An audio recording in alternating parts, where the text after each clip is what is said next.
एक ऐसी भी अंतिम यात्रा। एक गांव में एक बुजुर्ग आदमी की मौत हो गई। उसके बेटे, सगे संबंधी और गांव वालों ने मिलकर उसके अंतिम यात्रा की तैयारी की। उसकी अर्थी तैयार हो गई और उसे शमशान की ओर ले जाने लगे। अभी वो लोग कुछ दूर ही पहुंचे थे कि वहां पर दूसरे गांव से एक आदमी आया। उसने उस अर्थी को लेकर जा रहे 4 आदमी में से एक का पैर पकड़ लिया और सबसे कहने लगा कि ये आदमी जो मर चुका है, उसने मुझसे 20 लाख रुपए उधार लिए थे और जब तक मुझे पैसे वापस नहीं मिल जाते, मैं अर्थी आगे नहीं जाने दूंगा। मृत व्यक्ति के बेटे ने उसे आदमी से कहा कि पिताजी ने कभी इस कर्जे के बारे में हमसे जिक्र ही नहीं किया, इसलिए हम तो यह कर्जा नहीं देने वाले हैं।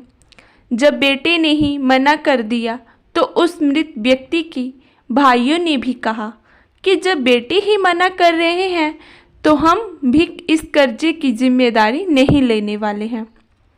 शमशान यात्रा में शामिल कोई भी आदमी पैसे देने के लिए राजी नहीं हुआ। दूसरे गांव से आए उस आदमी ने अर्थी को आगे भी नहीं जाने दिया जब तक कि इस घटना की खबर घर की महिलाओं तक ना पहुंच गई। मरे हुए आदमी की एक बेटी थी।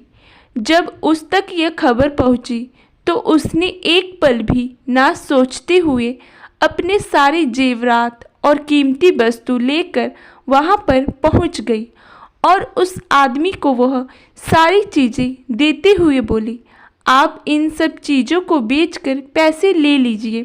अगर कुछ कम पड़ गए तो वह भी मैं आपको धीरे धीरे लौटा दूंगी, लेकिन मेरे पिताजी की यात्रा को मत रोकिए। इस घटना को देखकर सारे गांव वाले दंग रह गए। तभी वह आदमी जो कर्जे मांग रहा था वह बोला, दरअसल मुझे 20 लाख रुपए लेने नहीं थे बल्कि देने हैं। इस आदमी से कभी लिए थे मैंने, जो मैं आज लौटाने आया हूँ, लेकिन मुझे पता नहीं था इनका असली हकदार कौन है, इसलिए मैंने ये सब नाटक रचाया। मैं जान चुका हूँ कि मरे हुए आदमी का सच्चा हितैषी ना कि उसके बेटे हैं, ना ही उसके भाई हैं, बल्कि उसकी बेटी है। इसलिए सारे पैसे मैं उसके हवाले करता हूँ और अपने कर्जे से मुक्त होता हूँ। थोड़ी ही देर में जो घटना घटित हो चुकी थी उससे बेटे, भाइयों के और बाकी रिश्तेदारों के सर शर्म से झुक गए।